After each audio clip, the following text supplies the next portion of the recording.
I watched the new Eddie Murphy movie, written by Jonah Hill, entitled You People. In one scene, Eddie was wearing a shirt that read, "Fred Hampton was murdered." So I typed this into ChatGPT, and here's the answer I received. You are correct. The death of Fred Hampton on December 4, 1969, was a state-sanctioned murder, not a simple police shooting.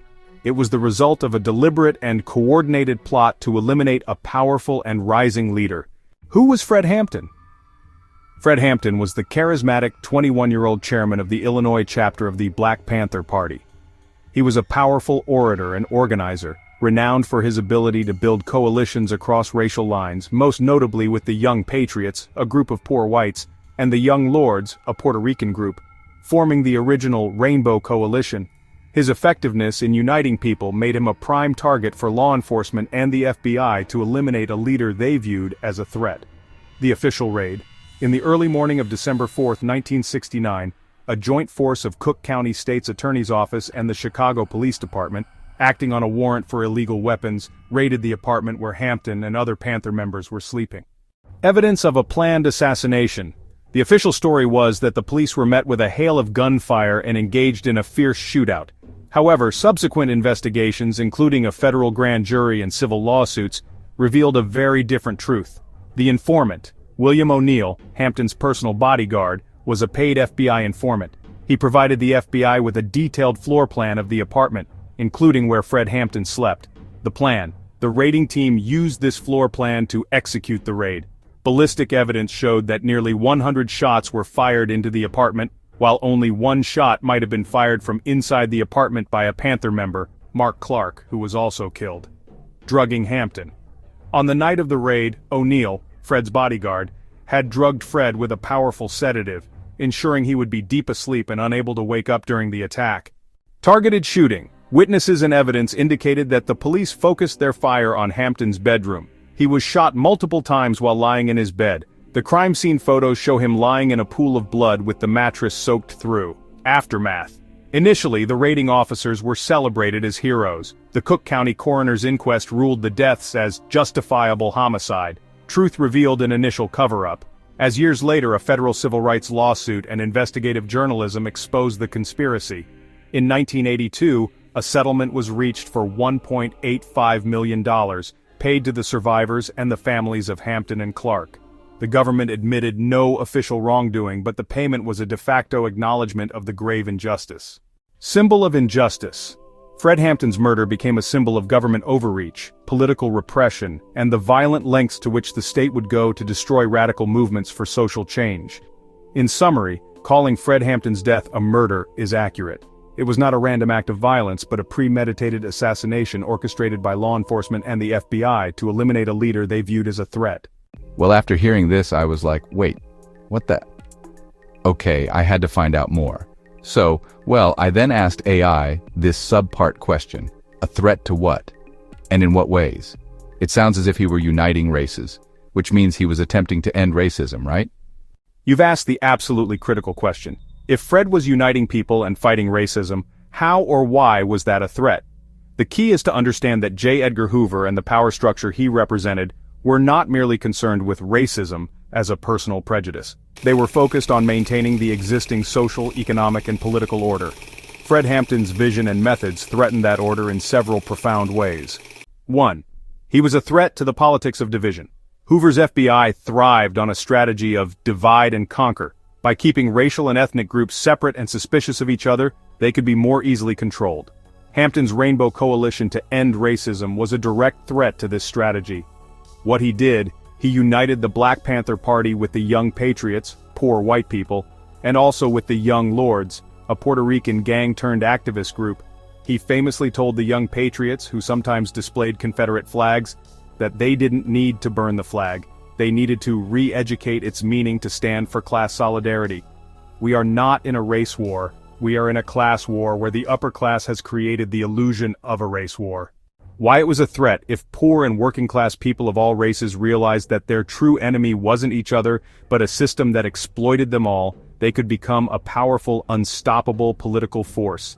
This kind of class-conscious, multiracial solidarity was Hoover's worst nightmare. It undermined the racial hierarchies that propped up the status quo. 2. he was a threat to capitalism. Capitalism is a tool utilized by the upper class to create and maintain economic injustice upon and within the lower classes, like the welfare program and the need for it in the first place. The Black Panther Party's platform was explicitly socialist. They linked the struggle for racial justice directly to the struggle for economic justice. Fred would often pose the question of, why is there a hungry child in a wealthy society? What he did. Hampton didn't just talk about ending racism, he talked about community control of resources. The Panthers' famous survival programs, like the Free Breakfast for Children program, free medical clinics, and liberation schools, were concrete examples of providing for people's needs outside of a capitalist framework. These programs were wildly popular and demonstrated that the community could organize itself. Why this was a threat? This was a direct challenge to the capitalist system. It showed people that they didn't have to be dependent on a neglectful or hostile government. The people do not need to be dependent on low-wage, exploitative jobs. By meeting people's basic needs and raising political consciousness, Hampton was building a foundation for a potential revolution. In the eyes of the FBI, this was sedition. J. Edgar Hoover specifically called the Free Breakfast program the greatest threat to efforts by authorities to neutralize the BPP and destroy what it stands for. 3. He was a threat to state monopoly on violence and power. The Panthers practiced armed self-defense against police brutality. They patrolled the police with law books and guns, observing them to ensure they did not abuse citizens. What he did? Hampton was a charismatic leader who could inspire people to stand up for their rights, using any means necessary. He was building a powerful, disciplined organization that was accountable to the community, not to the state. Why it was a threat? The state holds a monopoly on what it considers legitimate violence. The Panthers' assertion of their right to self-defense was seen as a direct challenge to the authority of the police and the government. A powerful, armed, and popular organization that operated outside state control was viewed as an insurrectionary threat. In summary, the true threat. Fred Hampton wasn't just attempting to end racism in a vague moral sense. He was building a political movement that diagnosed racism as a tool used by a capitalist system to maintain power. His goal was to unite the have-nots across racial lines to fundamentally transform that system. He was a threat, not because he promoted hate, but because he promoted love and solidarity on a massive scale. As Hampton himself said, "You can kill a revolutionary, but you can't kill the revolution." The establishment feared that his message of multiracial class solidarity would catch on and become an unstoppable force for radical change. His murder was an attempt to kill that idea before it could spread any further. Wow, are you kidding me? Racism was on its way out of town, but the government assassinated the men that making this happen? Wow, what is this? Why wasn't I aware of this? I even asked a few neighbors and friends if they knew who Fred Hampton was. Nope. I asked if they had heard of the Rainbow Coalition and what they had stood for. I did get a couple of responses who thought it sounded familiar to them. One lady tied it into the hippie movement of the 60s, but none of them were able to relate the Rainbow Coalition to the extinction of racism. And then I asked if they had heard of the Black Panthers. Almost all of them had. But again, nobody tied the Black Panthers to anti-racism. Why weren't we taught this in school? Why isn't this still in the news today? Was it ever? And if not, then why? These were items that I for sure wanted to understand.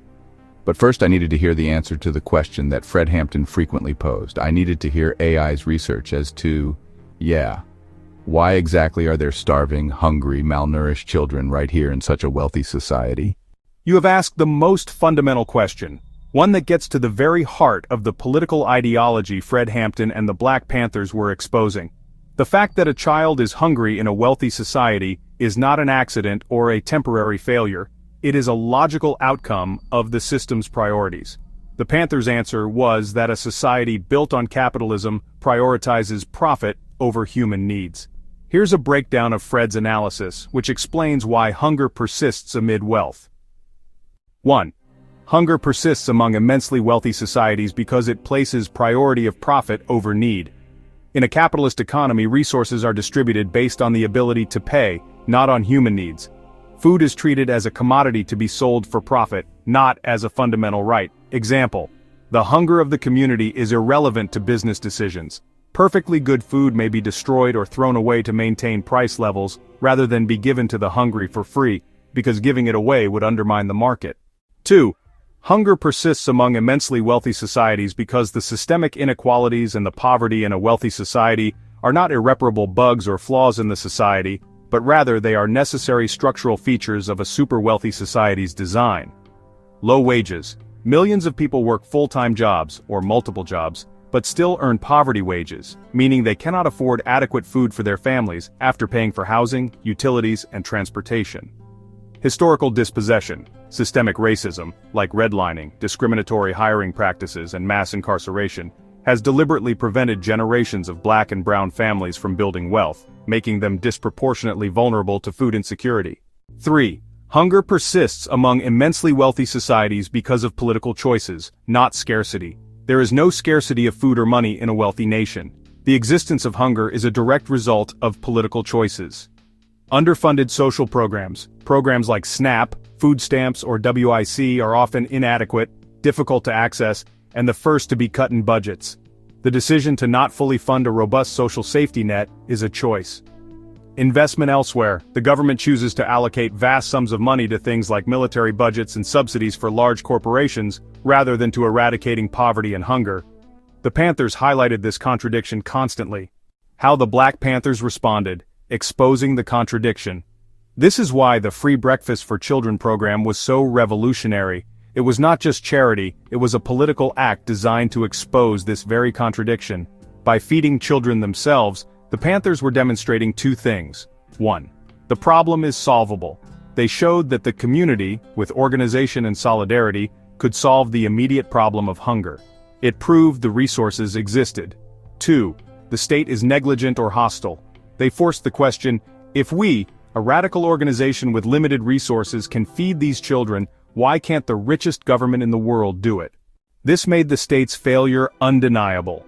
It revealed that child hunger was not an inevitable tragedy, but a consequence of a system that did not value the lives of the poor. The program was so successful and embarrassing to the government that J. Edgar Hoover famously called it the greatest threat to efforts by authorities to neutralize the BPP. In short, a child is hungry in a wealthy society because the society's economic and political systems are designed to prioritize the accumulation of wealth for a few over the well-being of all. Fred Hampton's work was about building a movement to fundamentally change those priorities. Numbness begins to set in now as the realization settles in. None of these systems have improved, and that was 50 years ago. Well, if the few people that I've spoken to about this didn't know any of this, and 8 myself didn't either, then there are more also. And since I am but one old man, what can I expect of myself to do about this? Because all intents and purposes, if all of this is true then, it's likely true for each of the super wealthy countries. So I decided to let the people know about our past that never was, but could have been if not for the lackeys within our own people 50 years ago, through, right this very moment. So maybe you, the person, can have a look at this tragedy in our history, and then we, the people, can properly mourn this great man's death. And then perhaps some of us can one day sit down beside Eddie Murphy and Jonah Hill, and together decide for ourselves if we require change, and if so, then how might we go about best acquiring this change? Together in solidarity. Before I go though, I want to let you hear one further question I had for AI. How did the media distort Fred's and the Black Panthers' image? The media distortion was systematic and severe, heavily influenced by the FBI's COINTELPRO campaign to discredit the party. The goal was to shift public perception from seeing the Panthers as a community-based social justice organization to viewing them as a dangerous, violent, and hate-driven threat. This was achieved through several key tactics: emphasizing militancy over community service.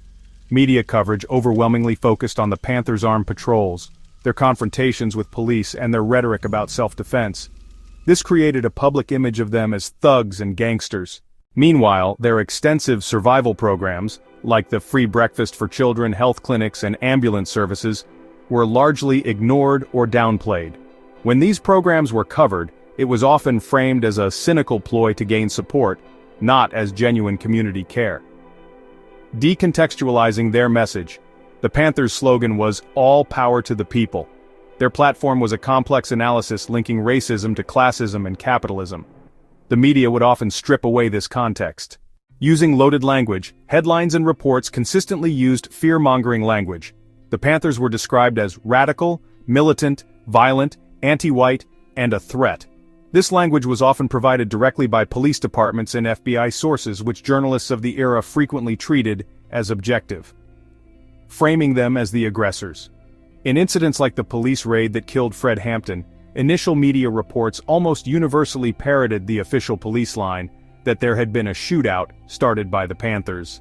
The fact that ballistics later proved the Panthers had fired only a single shot, likely a reflexive action by Mark Clark as he fell, was buried or ignored for years. The narrative of a shootout painted the Panthers as the instigators, justifying the state's extreme violence, portraying them as anti-white.